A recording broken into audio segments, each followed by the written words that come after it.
성경 말씀 요한복음 2장 1절로 11절 말씀입니다. 요한복음 2장 1절로 11절 말씀, 신약 144쪽입니다. 저와 여러분들이 함께 한 절씩 교독하시도록 하겠습니다. 사흘째 되던 날 갈릴리 가나에 혼례가 있어 예수의 어머니도 거기 계시고 예수와 그 제자들도 혼례의 청함을 받았더니 포도주가 떨어진지라 예수의 어머니가 예수에게 이르되 저들에게 포도주가 없다 하니 예수께서 이르시되 여자여 나와 무슨 상관이 있나이까 내 때가 아직 이르지 아니하였나이다. 그의 어머니가 아인들에게 이르되 너희에게 무슨 말씀을 하시든지 그대로 하라 하니라. 거기에 유대인의 정결 예식을 따라 두세 통 드는 돌 항아리 6이 놓였는지라. 예수께서 그들에게 이르시되 항아리에 물을 채우라 하신즉 아구까지 채우니 이제는 떠서 연회장에게 갖다 주라 하심에 갖다 주었더니 연회장은 물로 된 포도주를 맛보고도 어디서 났는지 알지 못하되 물 떠온 하인들은 알더라. 연회장이 신랑을 불러 말하되 사람마다 먼저 좋은 포도주를 내고 취한 후에 낮은 것을 내거늘 그대는 지금까지 좋은 포도주를 두었도다 하니라. 함께 읽습니다. 예수께서 이 첫 표적을 갈릴리 가나에서 행하여 그의 영광을 나타내심에 제자들이 그를 믿으니라. 할렐루야. 오늘도 하나님의 은혜와 축복이 함께 하시기를 바랍니다. 오늘 말씀의 제목은 포도주가 떨어질 때라고 하는 이런 주제입니다. 예수님이 이 땅에 오셔가지고 하나님의 아들이시면서 하나님으로 3년 반 동안의 공생애를 이제 사역을 하셨습니다.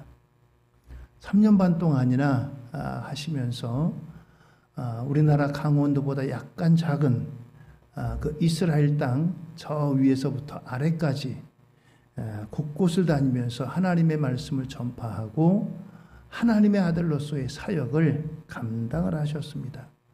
그러면서 여러 기적들을 베푸셨어요. 사람은 도저히 할 수 없는 이와 같은 기적들을 많이 하셨는데 그 가운데 제일 첫 번째 기적이 갈릴리의 가나라고 하는 동네에서 열린 결혼잔치를 통해서 이제 베푸신 기적입니다. 갈릴리 가나는요, 지도상으로 보면 이렇습니다. 맨 위에가 갈릴리라고 써 있잖아요. 우리나라로 말하면 제일 북쪽입니다. 그 다음에 약간 밑에가 사마리아이고요. 그 밑에 예루살렘이 우리나라로 말하면 서울 정도에 해당하는 그런 지형적인 위치입니다. 그리고 그 밑에 베들레헴이 있죠. 더 밑으로 내려가면 유대 광야가 있습니다. 이렇게 갈릴리 바로 밑에 가나라고 하는 동네가 있습니다. 여기서 사해바다는 그렇게 멀지 않고요. 조금 더 내려오면은 나사렛이라고 하는 곳이 있습니다. 예수님께서 태어나시기는 베들레헴에서 태어났지만 자라신 곳이 바로 이 나사렛입니다. 자, 이 갈릴리 가나에서 이제 혼인잔치가 베풀어집니다. 혼인잔치에는 모두가 함께 즐거움을 나누는 기쁘고 축복된 그와 같은 이제 예식입니다. 함께 음식을 나누는 것은 동서고금을 막론하고 모두에게 있는 이와 같은 축제의 날과 같은 그런 시간들입니다. 자, 유대인의 결혼잔치는 한밤중에 시작을 합니다. 낮에는 너무 더워가지고 도저히 사람들이 모일 수가 없어요. 지금이야 냉방장치가 있어가지고 하겠지만 옛날에는 그 뜨거운 태양빛이 그대로 있기 때문에 낮에는 도무지 이런 행사를 할 수 없고요. 밤에 이런 행사를 하게 됩니다. 모든 사람들이 모여가지고 함께 축하하고 기쁨을 나눕니다. 여기에 음식이 빠질 수가 없지요. 음식 가운데서 가장 유대인들에게 있어서 무엇보다도 기쁨을 북돋아주는 게 있는데 그것은 바로 포도주라고 하는 것입니다. 그래서 성경에서 포도주는 기쁨을 상징한다라고 말하고 있습니다. 유대인들 가운데는 포도주가 없으면 기쁨도 없다라고 이렇게 말할 정도로 그들에게 있어서 포도주는 기쁨의 근원과 같은 그와 같은 것입니다. 자, 그런데 참 문제되는 게 있죠. 이제 자녀들을 결혼시킬 때 보면은 손님이 어느 정도 올까? 참 이게 쉬운 게 아닙니다. 예식장에 예약을 하고 음식을 예약을 하려면 몇 명 정도 오시겠습니까? 감이 잘 안 잡혀요. 그래서 참 어떤 때로는 적게 잡았다가 이제 어려운 경우도 있고 또 많이 잡았다가 어려운 경우도 있고 아무튼 그렇습니다. 아무튼 이 집에 혼인잔치에도 어느 정도 그래서 보통은 다 넉넉하게 음식을 준비합니다만 그만 혼인잔치에 포도주가 떨어졌다라고 했습니다. 포도주가 떨어졌다는 것은 기쁨이 떨어졌다는 거죠.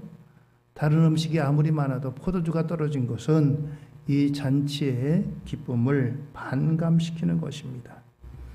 오늘 이와 같은 때에 이제 이 문제를 안고서 예수님의 어머니가 예수님에게 이제 당부를 하고 예수님의 첫 번째 이적이 갈릴리 가나의 혼인잔치에서 일어나게 됩니다. 먼저 우리에게 기억해야 될 것은 포도주가 떨어지는 날이 있다라고 하는 사실입니다. 포도주가 떨어지는 날이 있다. 사람이 살다 보면 예상치 못한 일들이 우리의 삶을 얼마나 많이 찾아오는지 알 수 없습니다. 예상했던 일보다도 예상하지 못했던 일들이 더 많이 찾아오고 예상하지 못했던 일들은 우리를 당황하게 하고 우리를 힘들게 하고 우리에게 어려움을 안겨줍니다. 유대인들의 결혼잔치는 하루에 끝나는 것이 아니라 일주일간이나 계속됩니다. 여러분들 일주일 동안 손님 치른다고 생각을 해보세요. 얼마나 힘든 일이겠어요? 자, 이렇게 오랜 기간 동안 이제 잔치를 베풀어 줍니다. 이 잔치가 마치기까지 혼주들은 이제 손님 맞는 데 있어서 최선을 다하고 이제 떨어지지 않도록 음식을 계속 제공하고 그렇겠죠. 그런데 뜻하지 않게 이 혼인잔치집에 포도주가 떨어졌다라고 하는 것입니다. 전도서 3장 1절에 이렇게 말씀합니다. 범사에 기한이 있고 천하만사가 다 때가 있나니 라고 했습니다. 사람들은 걱정 없이 늘 기쁘게 살기를 원하지만 유대인들의 기쁨의 근원이 포도주가 떨어지지 않기를 바라지만 우리의 삶에는 시대나 장소 이것을 뛰어넘어서 어느 곳에서나 언제나 이제 떨어지는 이런 일들을 우리가 맞이합니다. 우리의 소원과는 다른 이런 일들을 우리가 맞이한다는 거죠. 오늘 이와 같이 준비한 포도주가 떨어질 때가 있음을 우리에게 말씀해 줍니다. 우리의 삶에는 기쁜 날도 있고 염려와 근심 속에 슬퍼한 순간들도 있다라고 하는 것입니다. 전도서 7장 14절에는 그래서 형통한 날에는 기뻐하고 공고한 날에는 되돌아보아라. 이 두 가지를 하나님이 병행하게 하사 사람이 그의 장래일을 능히 하려 알지 못하게 하셨느니라. 그렇습니다.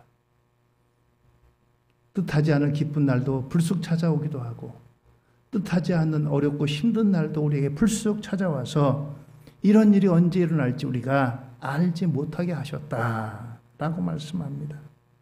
그렇습니다. 이처럼 이제 내가 어떻게 할 수 없는 포도주가 떨어지는 이와 같은 인생의 어려운 일들을 우리가 바로 경험하게 되는 것입니다.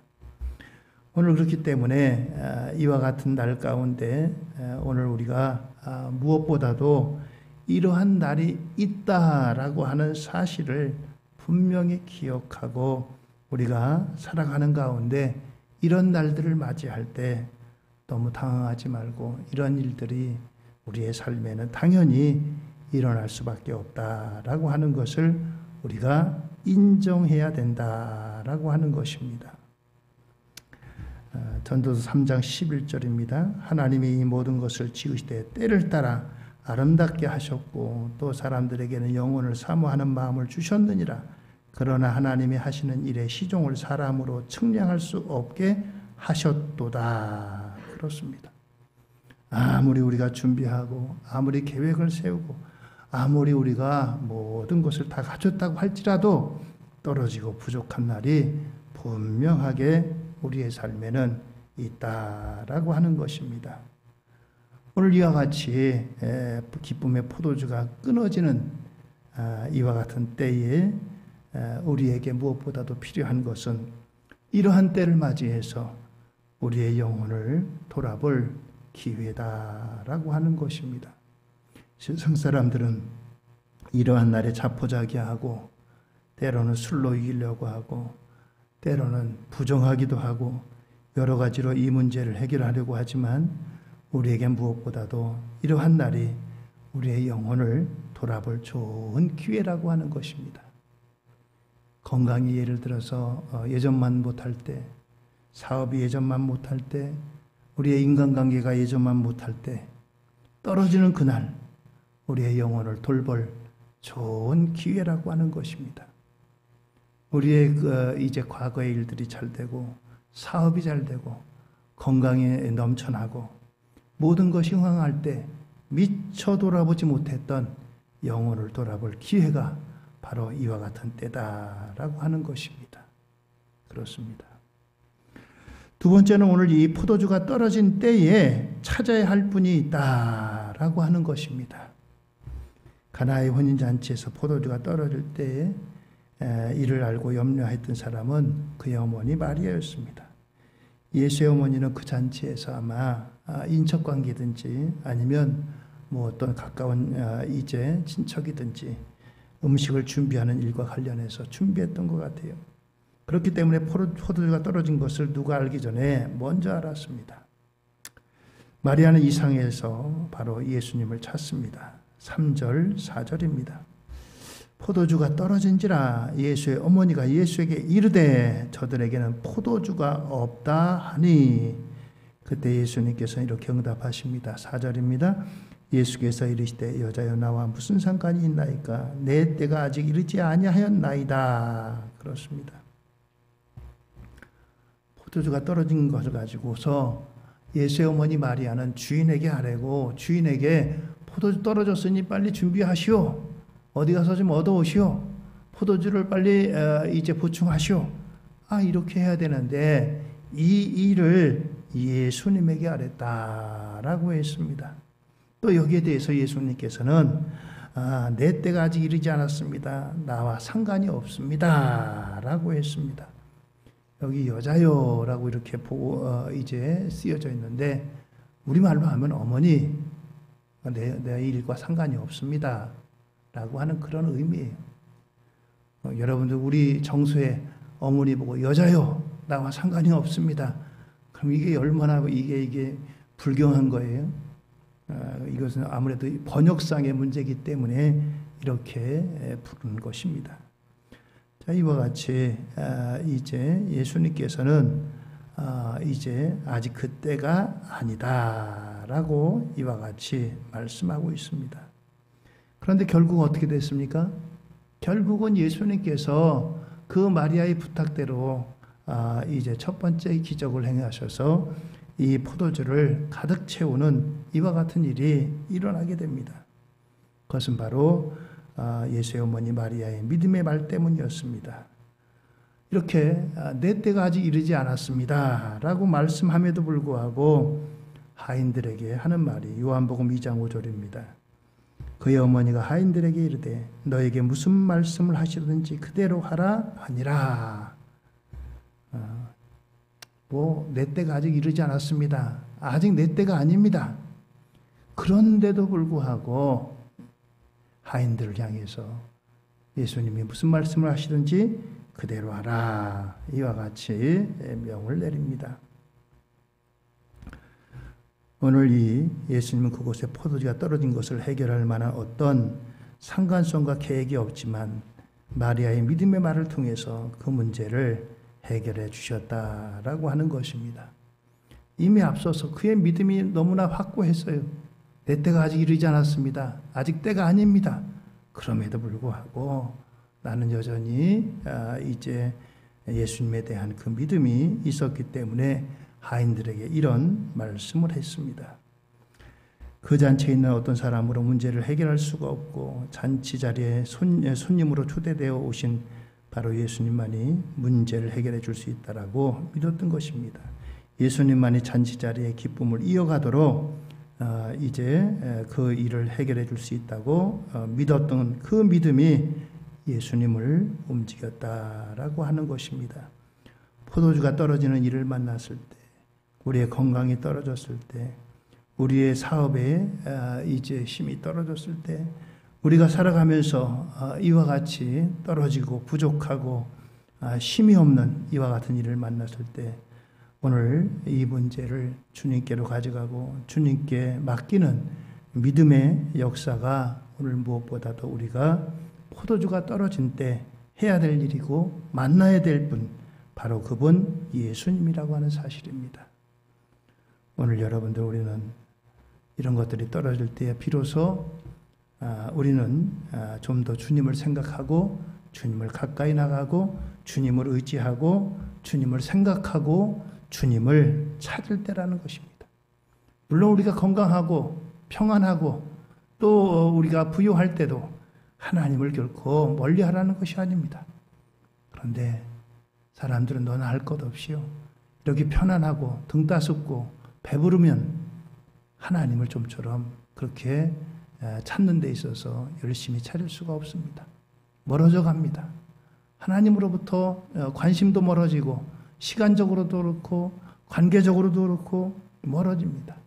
그러나 이런 모든 것들이 떨어질 그때 바로 하나님 주님만이 나의 문제를 해결해 줄 것을 믿고 주님께 가까이 나가고 주님을 만날 시간이라고 하는 사실입니다. 세 번째는 오늘 이 갈릴리 가나의 혼인잔치 속에서 말씀대로 순종하는 삶을 보여줍니다. 마리아는 예수님과 상관이 없다고 말하는데도 불구하고 이제 하인들에게 담대하게 외쳤습니다. 너에게 무슨 말씀을 하시든지 그대로 하라 하니라 라고 했습니다. 우리가 주님 앞으로 나올 때에 이 믿음을 가지고 나와야 된다는 거예요. 주님께서는 우리의 문제를 해결해 주시는 이와 같은 분입니다. 우리에게 이제 무거운 짐을 맡기라고 말씀합니다. 무거운 짐을 맡기라고 해요. 수고하고 무거운 짐자들아 다 내게로 오라. 내가 너희를 쉬게 하리라. 주님 말씀하시잖아요. 우리 인생들은 너나 없이 다 수고하고 무거운 짐진 인생들입니다. 오늘 이 갈릴리 가나의 혼인잔치에도 바로 이와 같이 주님께서는 이제 부르십니다. 오늘 이제 예수의 어머니 마리아의 말씀에 이 하인들은 참 얼마나 난감하겠어요. 지금 떨어진 건 포도주인데 뭐 예수님이 어디 가서 포도주 갖고 오라고 얘기하는지 아니면 뭐 포도주 제조 어디 숨겨놓은 게 있어가지고 그것을 가지고 오라고 하는지 아무튼 간에 기다리고 있습니다. 여기 요한복음 2장 6절에 보면 이렇게 말씀합니다. 거기에 유대인의 정결 예식을 따라 두세 통 드는 돌 항아리 6이 놓였는지라 라고 했습니다. 제가 성경에 있는 이 말씀을 이제 찾아보니까 보통 이 항아리는 그 용도가 이제 평소에는 이제 식사하기 전에 손을 씻는 물이기도 합니다. 그리고 이 물은 언제 쓰느냐? 외부 손님이 찾아왔을 때 손님의 발과 손을 씻을 수 있도록 준비해 놓는 물입니다. 유대인들의 정결 예식은 남의 집을 방문한 손님에게 이제 발을 깨끗하게 하고 손을 씻는 이런 물을 제공해 줘야 됩니다. 우리들이 지금이야 신발 신고 있지만 예수님 당시에는 신발 못 신고 있는 사람들이 어마어마하게 많았어요. 또 신발을 신는다고 해도 지금의 샌들 같은 신입니다. 그러니 걸어 다니면 지금처럼 아스팔트 포장이 됐겠어요. 흙길 걸어가니까 다 흙 묻고 먼지 묻고 그렇습니다. 그러니까 반드시 남의 집에 갈 때는 발을 씻고 손을 씻고 이와 같은 물을 준비하는 물이 바로 이 항아리입니다. 이 항아리에 이제 6이 놓였다라고 말씀하고 있습니다. 보통 한 개 항아리가 약 20갤론 정도 된다고 합니다. 그리고 이 20갤론은 보통 이제 1갤론이 4.4리터, 한 거의 4.5리터 정도 됩니다. 그래서 6개 정도의 항아리에 물을 부으려면은 150갤론, 약 681리터, 681리터면 물 무게로다 681kg이 얼마나 큰 탱크 정도 될 거 아니에요? 보통 이제 가정집에서 준비하는 급수 탱크 같은 이런 물입니다. 그런데 여기에 물을 아구까지 가득 채웠다라고 했습니다. 아구까지 채우는 일은 보통 힘든 일이 아닙니다. 물을 멀리서 길어와야 됩니다. 이 물을 길러오는 데는 많은 힘과 또 노동이 필요하고 수고가 필요합니다. 그런데 이 하인들은 아무 이제 불평 없이 여기에다가 물을 가득 채웠다라고 했습니다. 그것도 아기까지 이제 그 항아리에 모가지까지 차도록 이와 같이 채웠다라고 했습니다. 오늘 아기까지 채우는 이와 같은 열심을 우리는 뭐라고 하냐면 충성이라고 부릅니다. 충성은 보통 순종을 따라갑니다. 순종을 통해서 충성이 이루어지는 거예요. 최선을 다하는 충성을 우리는 순종을 충성이라고 합니다. 군인들의 이제 경례 구호 가운데 여러 개가 있지만 충성하는 그런 구호가 있습니다. 나라에 충성한다는 거죠. 순종한다는 겁니다. 최선을 다해서 순종하는 것이 충성입니다. 아기까지 채우는 열심이 그들에게 있었습니다. 예수님의 명령을 받은 자들, 사명을 받은 자들이 가져야 될 태도가 바로 이 충성이라는 것입니다. 고린도전서 4장 1절로 2절에 사람이 마땅히 우리를 그리스도의 일꾼이요 하나님의 비밀을 맡은 자로 여길지어다. 그리고 맡은 자들에게 구할 것은 충성이니라 라고 했습니다. 오늘 여러분들 하나님께서 나에게 맡겨준 사명에 충성으로 사명 감당하는 저와 여러분들 되기를 주의 이름으로 축원을 드립니다. 하나님 앞에 충성으로 하는 것이 우리 맡겨진 사명에 대한 내가 응답하는 바예요. 적당히 하는 것은 충성이 아닙니다. 최선을 다하는 것이 충성이에요. 하나님 앞에 맡은 자들에게 구할 것은 충성이다라고 하는 것입니다. 믿음 생활을 주의 말씀대로 하는 것이 바로 충성의 자세입니다. 주님께서 원하시는 것도 충성이고요. 주님의 뜻을 따라서 최선으로 살아가는 삶이 바로 충성이고 주님을 기쁘시게 하고 주님으로부터 더욱더 큰 은혜와 축복을 누림받는 삶이 되는 길입니다. 네 번째는 순종하는 자들에게 예수님께서 참 기쁨이 무엇인지를 알려주신다라고 하는 겁니다. 6개의 돌 항아리에 물을 부은 그 종들에게 말씀하십니다. 2장 8절입니다. 이제는 떠서 연회장에 갖다 주라 하심에 갖다 주었더니 9절입니다. 연회장은 물로 된 포도주를 맛보고도 어디서 났는지 알지 못하되 물 떠온 하인들은 알더라. 그렇습니다. 포도주의 질이 그전보다 더 좋아졌기 때문입니다. 아니 더 이제 뭔가 다른 것이죠. 이제 지금까지 그들이 이제 먹었던 포도주는 일반적인 포도주로 포도를 가지고서 으깨고 발효시키고 그래서 만든 포도주였습니다. 그런데 예수님이 만든 포도주는 물로 만든 포도주였습니다. 10절 말씀입니다. 말하되 사람마다 먼저 좋은 포도주를 내고 취한 후에 낮은 것을 내거늘 그대는 지금까지 좋은 포도주를 두었도다 하니라. 그렇습니다. 그래서 편법을 써요, 유대인들이. 편법을 쓰는 게 뭐냐면 처음에는 원액 100%짜리 포도주를 내주다가 손님이 많아질 것 같으면 거기다 처음에는 물을 10% 넣습니다. 포도주 90%에. 그러다 조금 더 손님들이 계속해서 끊어지지 않고 그러면 그 다음에는 포도주 80%에 물 20%. 그럼 뭐 이거 맛이 어떻겠어요? 그 다음에는 이제 포도주 70%에 이제 30% 물. 이런 식으로 해가지고 나중에는 물반 포도주 반입니다. 물반 포도주 반. 이게 뭐 물이겠어요? 포도주겠어요? 그래서 나중에 늦게 오면은 이런 포도주를 마실 수밖에 없습니다. 그런데 그들이 칭찬하는 것은, 야, 이 집은 뭔가 다르네. 다른 집은 나중에 가면, 늦게 가면은 포도주 반, 물 반 줘가지고 밍밍한 포도주 주는데 여기는 어떻게 더 맛있는 포도주를 주었구나. 이렇게 이야기하는 겁니다. 포도주 얘기가 나와서 제가 한번 인터넷으로 검색을 했어요. 포도주 가운데 가장 비싼 포도주가 얼마인가? 2018년 10월에 뉴욕의 소도비라고 하는 경매장에서 로마네 콩티라고 하는 포도주 한 병이 55만 8천 달러에 팔렸대요. 하나로다 약 7억 8천만 원입니다. 포도주 한 병에 7억 8천이래요. 아무튼 이 포도주가 뭐 금으로 아마 이 채워도 금보다 더 비싼 것 같아요. 요 정도 채우는데 금은 7억이 뭐겠어요? 아무튼 이렇게 사람들이 포도주를 찾습니다. 이렇게 귀한 포도주는 이만한 가격이 나가요.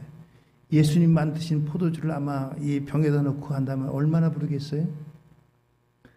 이것은 예수님께서 무엇보다도 이제 사람들에게 기쁨을 주기 위한 그와 같은 포도주로 첫 번째 이적을 행하신 겁니다. 성지순례를 여러분들이 가시면 갈릴리 가나의 이 지역을 이제 지나갑니다. 여기 지나갈 때 이제 여행객들을 향해서 갈릴리 가나 혼인잔치집 이제 가면은 포도주를 팝니다. 이것들은 뭐 얼마 비싸지도 않아요. 아마 그렇게 뭐 좋은 포도주는 아닌 것 같지만 아무튼 이렇게 팔기도 합니다. 오늘 이와 같은 일을 통해서 그 혼인잔치집에 기쁨이 더했습니다. 그런데 이 기쁨이 더한 것으로 끝나는 것이 아니고 예수님의 영광으로 나타났다. 2장 11절 같이 봅니다. 2장 11절이요.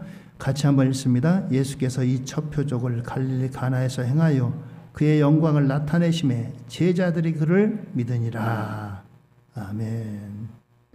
오늘 이 이적을 통해서 일어난 이 일이 뭡니까?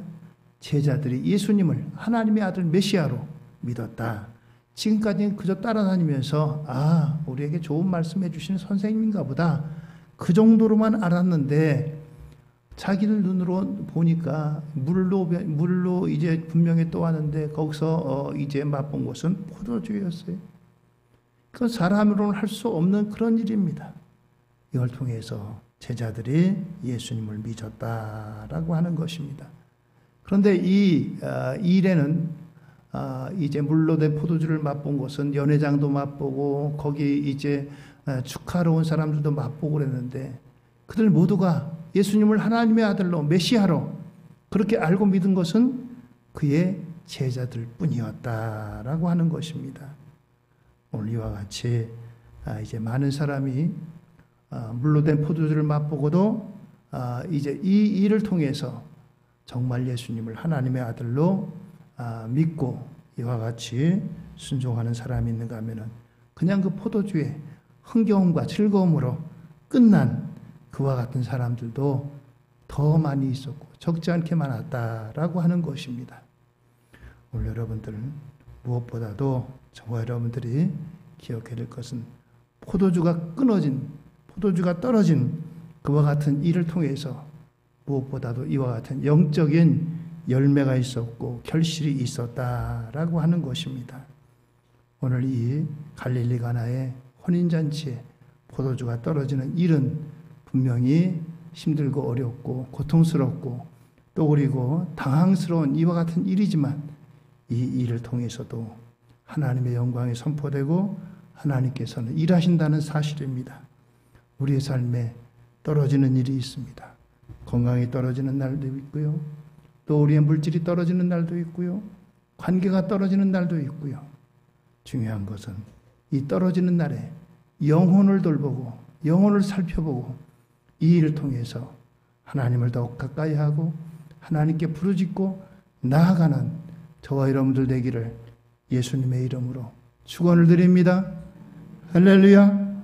그것이 오늘 우리가 이 포도주가 떨어질 때 주시는 유익이 포도주가 떨어진 것으로 망연자실하고 낙심하고 실망하고 좌절하고 이것이 우리가 살아갈 삶의 자세가 아니라는 거예요. 그 같은 날은 분명히 우리가 살아가는 날 여러 번에 걸쳐서 많은 일을 우리가 경험하게 될 것입니다. 아니 이미 경험하신 그런 분들도 계실 겁니다.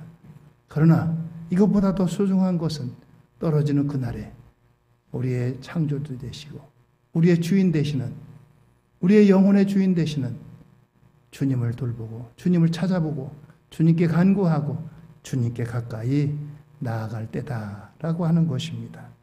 오늘 이걸 통해서 그 제자들은 예수님이 바로 하나님의 아들이심을 그리고 구원자이심을 그들은 깨닫게 되고 믿게 되었다라고 하는 사실입니다. 오늘 저와 여러분들 우리 모두에게 예수님을 나의 구주 삼고 힘있게 승리하시는 우리 모두가 되기를 예수님의 이름으로 축원드립니다. 할렐루야.